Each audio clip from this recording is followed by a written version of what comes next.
All right, attempt number 2. The first time my mic was off, I realized halfway through recording. But I'm just going to go through some of the UI for the Photoshop iPad edition. For today's exercises, you're going to be doing, you're going to want to use the Photoshop app instead of Photopea. Basically, Photopea is a more complete version of Photoshop ported onto the internet, but there are some features that aren't working great on the iPad, like selection. And so even though the iPad version of Photoshop isn't like entirely complete yet, like you're going to see some features which say not available for mobile yet. For today's exercises, I will be making tutorials for you guys which are separate, so you'll know that everything is going to work in the iPad. Okay, so when you first open it up, it should be onto this screen. If it's not, then you can click the home button. But you can create new. If you go to learn, there's some tutorials and stuff. You can go to your work cloud documents if you're connected to the internet. And then you can also, at the bottom here, you can create new and import and open something. And then also it's going to show your past different files. So I'm going to create a new one. And I'm just going to, right now my units is already set to pixels. And I'm just going to change the value to 600 by 600, which is what Instagram shows things at. I don't use Instagram hardly ever, so I don't know why that's important to me, but I will do that. All right, so when you come here, you've got 3 different bars. On the side, on the left side, you've got a toolbar. On the top, you've got kind of these general controls that basically are more, I guess I don't know what the exact, it's more about telling the overall program what to do. And then on the right, we've got layer controls basically. So on the top bar, we've got our home button, and that'll take us back to home. And then to get back to what we were looking at, I'm just going to click Untitled 1, number 4. If you tap here, you can change the zoom of the image, and we're going to talk about other ways to do that. We've got undo and redo further as you go along, and then this here, you can change whether it's saving your changes to the cloud or just locally. Right now, my iPad here is not connected to the internet. You can export your media here, and then the little question mark is the help area. When you first open it up, it should give you a tour. If you want to retake it, you can take it there. And then also, if you go to view gestures or view touch shortcuts or view keyboard shortcuts, you can kind of get a refresher on some of the different shortcuts. And I really recommend that you guys take a look at that. For example, for gestures, most of them kind of change how you're viewing the canvas. One thing to look out for, 2 finger taps and 3 finger taps, undo and redo. So be careful if you're like tapping with a lot of fingers, some stuff might change. You can drag around the tool options. You can reveal more options with a long press. We'll get into that. You can, if you basically using 2 fingers, you can zoom in, you can move the canvas around, and you can fit to view with a quick finger pinch. And to view at 100%, you just do a double tap. Okay, so for example, you can't see my hands, so I don't really know how beautiful this will be for you. But right now I'm pinching my fingers out. I just started with them, and now I'm pinching them back in. And if I give it a little bit of a fast, like I'm going to start with my fingers out, and I'm going to come in. Oh, not fast enough. All right, well, there we go. So sometimes it takes a couple tries, but then it'll, fit to view and make it the right orientation and stuff. Also, right now you'll notice, because this is a fairly small file, that it's actually zoomed in to 237%. If you wanted to be able to see the full, just 100%, you could either type it up in there on the top bar, or you could double tap, and that'll show you the actual size. So it's quite small, as you can see. I'm just gonna zoom it back in for everyone. And so on the side here, we've got our tools, and then over here, we've got our layers and our layer commands on the right. So I'm just gonna kind of go through, I guess first I'll start talking about the right. So on the very top of the right, you've got this thing. It's called the quick layer menu, and it'll show you what layers you have. Then you've got a more detailed layer view. I guess this would be more useful if you want to rename stuff or change the organization overall. Like if you want to make a group, i.e. a folder, and move stuff around, that would be more useful, though you can actually move new layers around. I'm just to show you guys that. This square with the plus sign in the middle is the new layer button. And if you hold it, if you just tap it, it'll make a new blank layer, a new normal layer. But if you hold it down, you can make a new empty group, or you can make an adjustment layer, which might be important to you. So I'm going to just make a new layer, and you can see that it's empty. If you wanted to like drag this, if you just kind of hold it, you can drag it below it. And so I really actually recommend a lot of the time doing this top quick view instead of the more detailed view. I don't get a lot of utility out of it, and I feel like it takes up a lot of the screen. But what's more important here is the layer properties mode. So you can change the blending options and the opacity of the layer. You can see that there is no effects for layers yet. There's no smart filters for layers yet. They're just teasing us. You can't change the dimensions, but the main thing that's important is when you make a text layer or something, the properties of the text are going to appear here.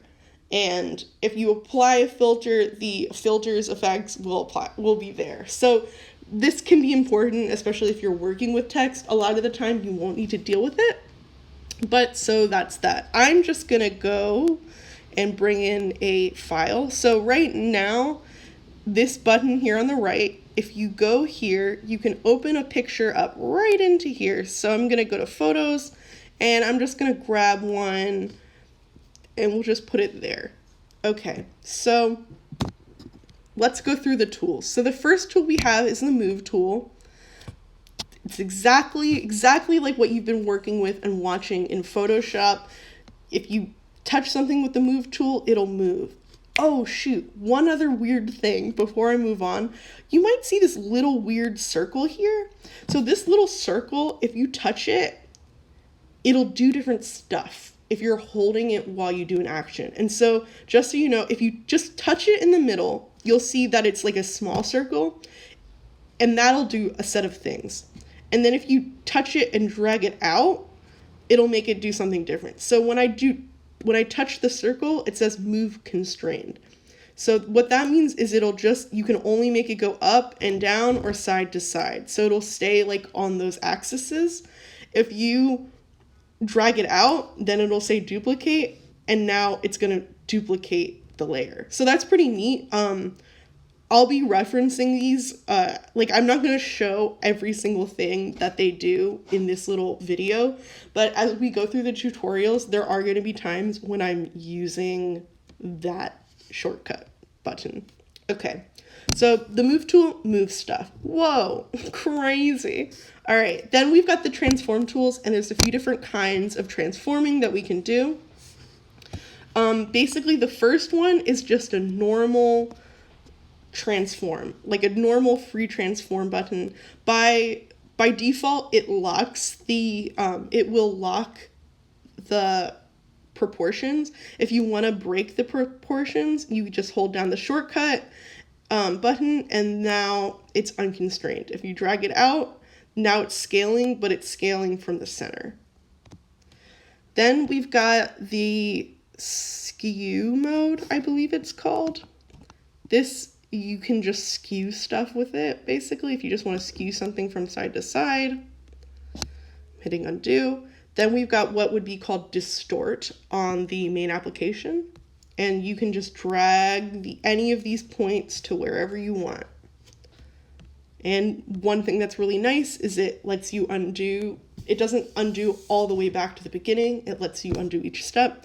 And then we've got perspective mode, and you can basically change, you drag the corners out, you drag these out to make it follow perspective. And that's not going to be useful to us all the time, but there are a couple of occasions where it can be really helpful.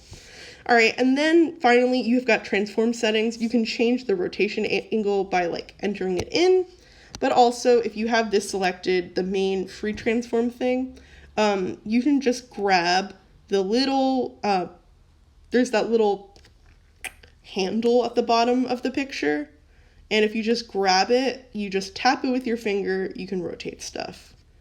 Nice. Okay, so I'm just gonna hit cancel. We're just gonna say, actually, we'll say done. We'll let it be small. All right, so the next tool here we have is the selection modes. Select subject is not, I'm not gonna go into that one right now, but if you hold down the selection tools, you're gonna get different options. The first one is the lasso. And one thing you'll notice here, right here, is remember how we talked about the tool options before? Well, those tool options do different things. So if I select something with the lasso and then I set the mode to, like I touch that, it'll make, when I make another selection, it will add to the selection. Normally when I make a new selection, it just erases the selection. But so the first tool option makes it so you can add to the selection. The second tool option makes it so that you subtract from the selection that you already have. And then finally, the third tool option, what it'll do is you make a new selection and then it'll just take the overlap, which can be nice and useful.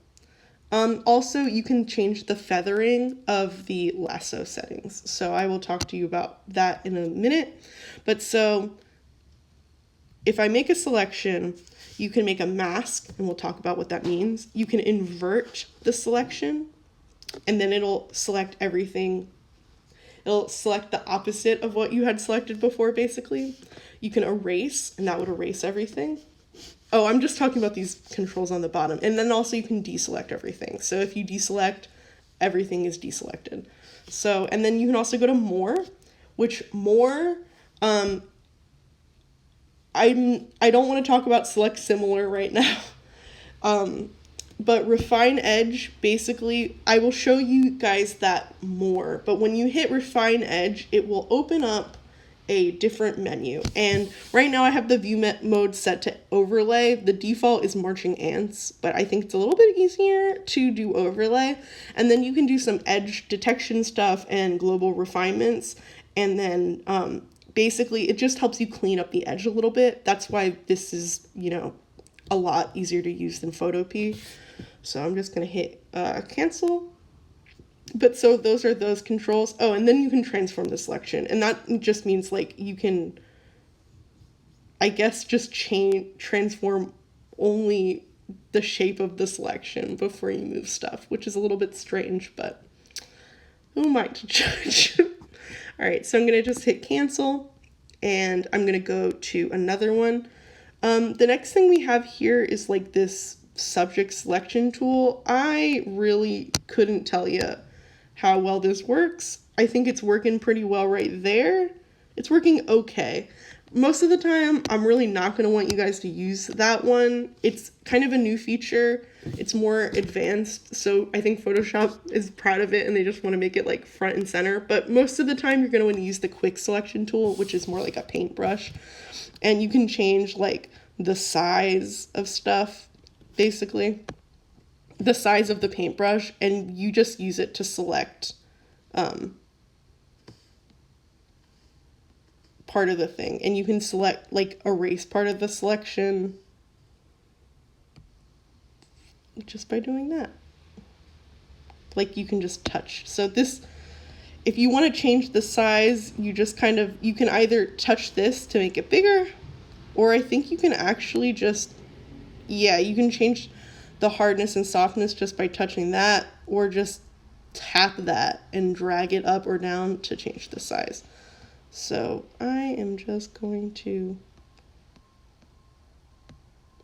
whittle that down a little bit, and then I'm using my 2 fingers to drag around. So one thing right now, before when I was doing selections with this, it was a lot more precise because I was working in a much bigger image file. Because this is like smaller, it's having more trouble. So that's something to keep take into account. I'm just going to go to more, and then I'm going to do refine edge, and we're just going to try our best with it anyway. So we're going to go to smart radius, turn that on, and then I'm going to go to edge detection radius. And when I turn that on, you'll notice that it really cleans up the edges, and it does a pretty good job. There is like a little bit of redness over there on that top petal, which isn't perfect, but when I actually drag it out more, it is able to self-correct a lot. I see that there's a little bit that it's not picking up down there. So I guess it kind of, you get into those situations where it's like, would you rather have some petals which are a little transparent, or would you rather have a lot of black which is left behind? So I'm just going to say that this is good for now. You know, when you're working on stuff in the future, for these tutorials, having a perfect selection isn't always like mandatory. Like, I'd prefer if you guys have a good selection, and there's going to be times when I'm evaluating you on how well the selection is, but like when we're really doing like a project, it's going to matter a lot more. So I'm just going to hit done. And now my selection is quite a bit nicer. And so if I wanted to, I could make a mask, and we'll talk about what that means some more. But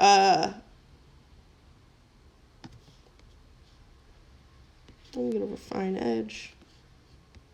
I will, you know what? I will make a mask, and we'll be talking about what that means today, but just because that's sort of neat, we'll do that. Okay. Okay, so the next selection tool we have a rectangular marquee and a elliptical marquee. It's pretty simple.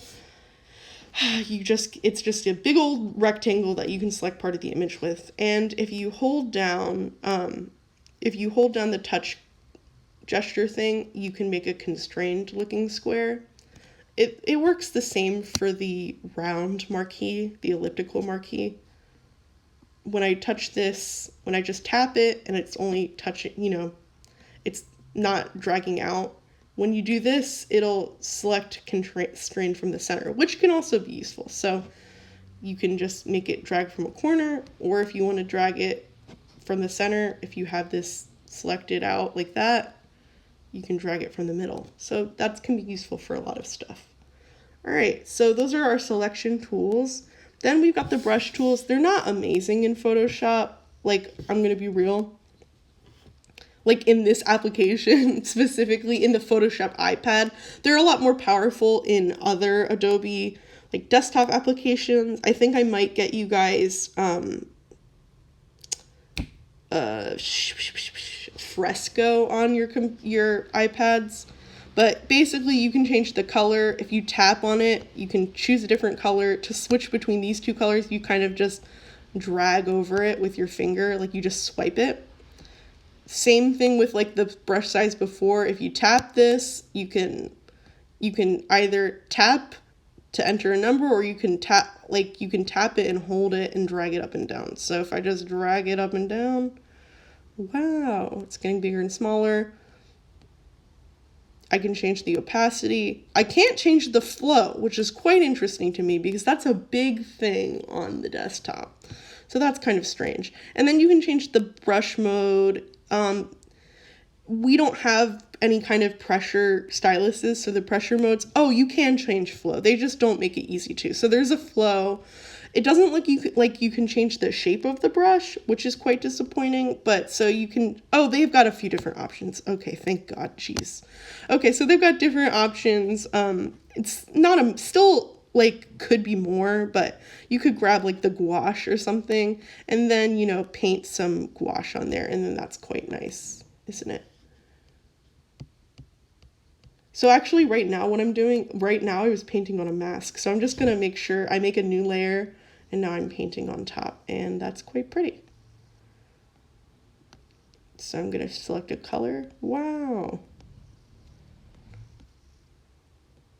And so the one thing to take into mind is just there's no pressure settings. So if you want things to like change a little bit, you're going to have to, change the brush a little bit. Like you might want to change flow.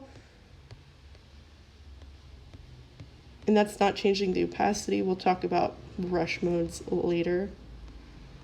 But so you can kind of just paint and stuff on there. Then we've got an eraser. And if you click and hold, you'll have different options for the eraser. We'll try Sumi Tilt, and it just erases whatever you've painted. It also works on photo layers, of course. So if I come here and make sure that I have the layer selected instead of the mask, you can just erase part of your photo. Then under here, we've got two main things. We've got the paint bucket.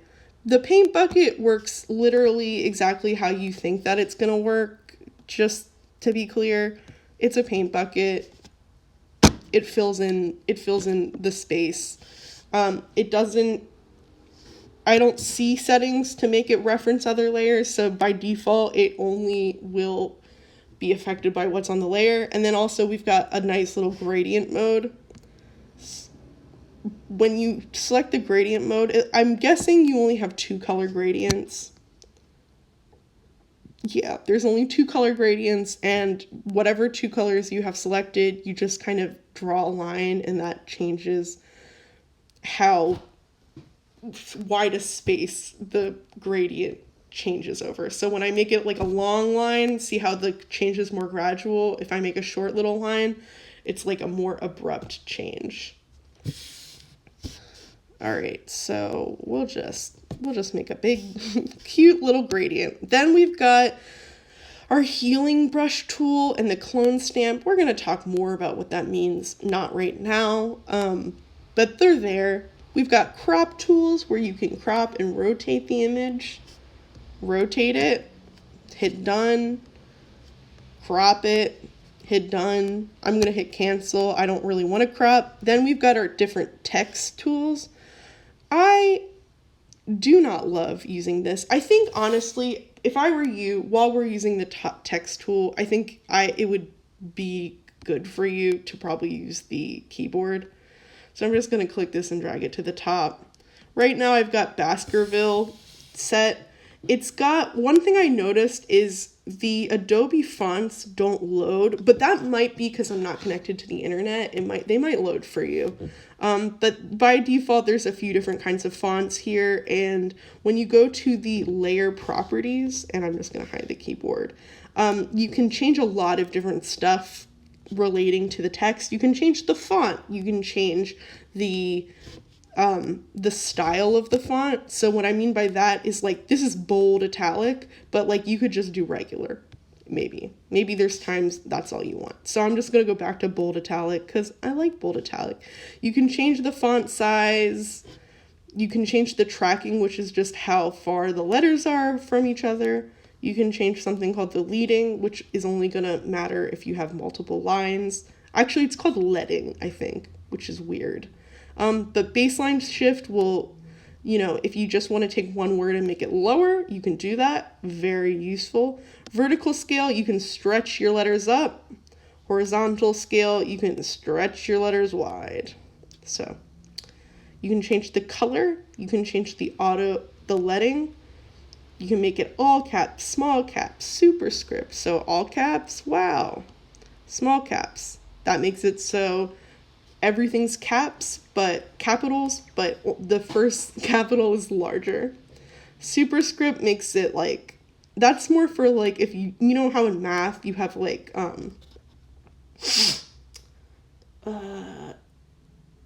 God, that's so sad that I couldn't remember the name for a second. Exponents. That's like for making an exponent. A subscript is for if you have like chemistry and you need to put in CO2, you would put the little 2 at the end of CO2 in a subscript.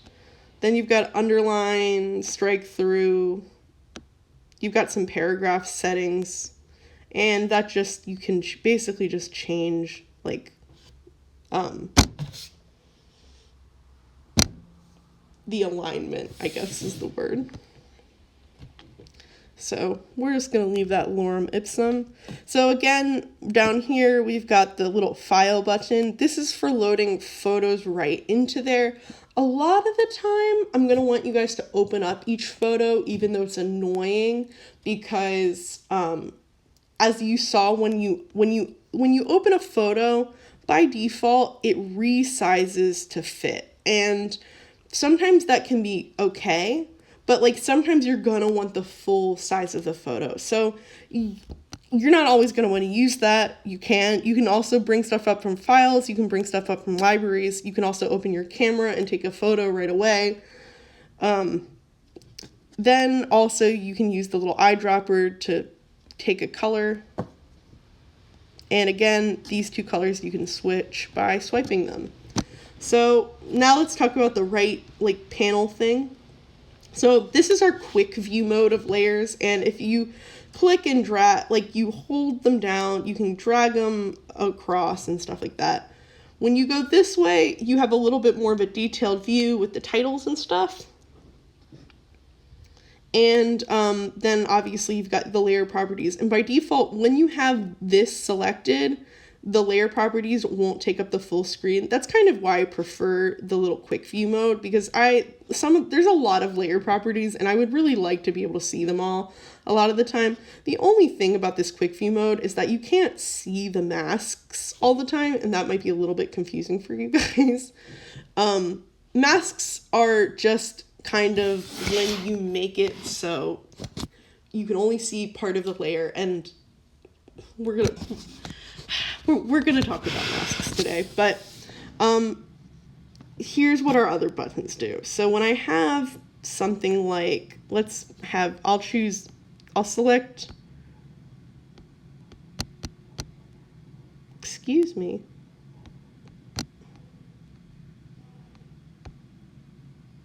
Oh, I think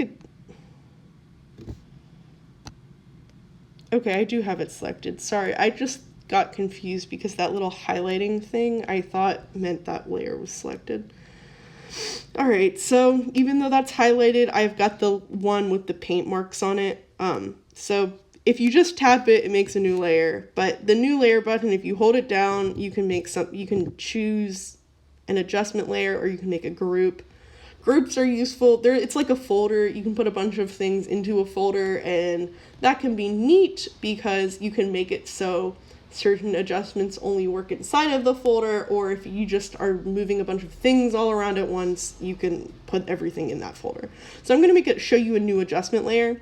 So there's a bunch of different adjustments you can use. You've got brightness and contrast, black and white, color balance, curves, exposure, hue and saturation, levels, and vibrance. And just as an example, you guys used levels, you used vibrance before.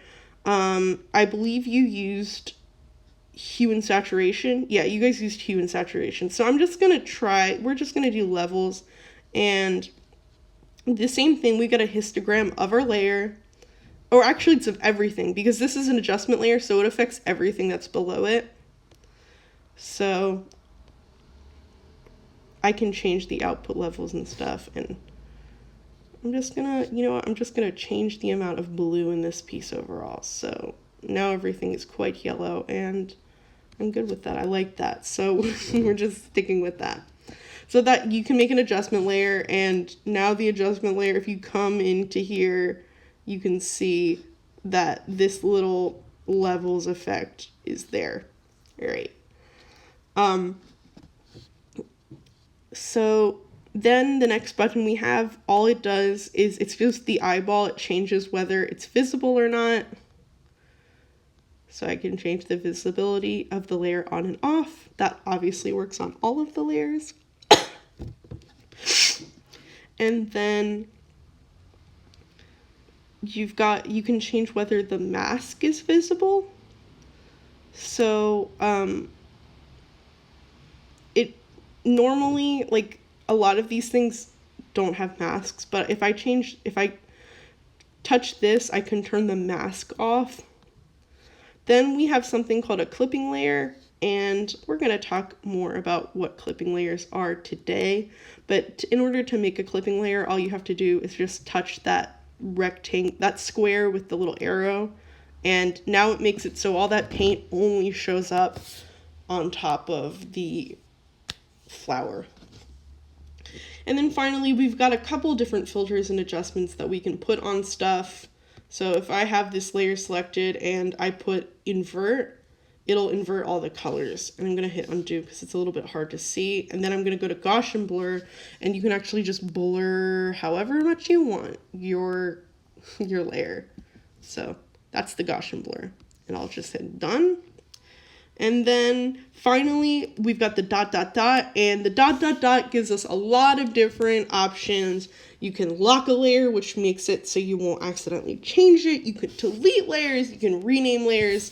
You can add a clipped adjustment, which will be an adjustment which you can change later that will only affect that layer. So that's very nice. You can begin multi-select mode. Multi-select mode lets you pick multiple layers up. I'll just show you. And then you can either use the move tool to move them all around, or you can, delete all of them or something. So you could duplicate them all, you can select all, you could merge them all. So I'm just going to end multi-select mode. So right now I have them all selected. I just want one selected. And so you can load something as selection, you can duplicate layers, you can copy them, you can merge layers together, which will take everything that's on one layer and smush it, so now you've got one layer. Or you could merge visible. So if you merge visible, everything which was visible would be merged down, and you wouldn't be able to move stuff around anymore. All right, so I think that's everything. I think that's all of the buttons, that's all of the controls. Again, I really recommend you take a look at gestures and touch shortcuts. You can see like a lot of the different tools have like buttons. So like for lasso, for example, for subtract from selection, you can touch, the little option. But also if you just want to switch to it temporarily, you can, have your little button held down. So there's a bunch of different stuff over there. Okay. So I'm gonna say that's it for now. I'll see you guys soon. Bye.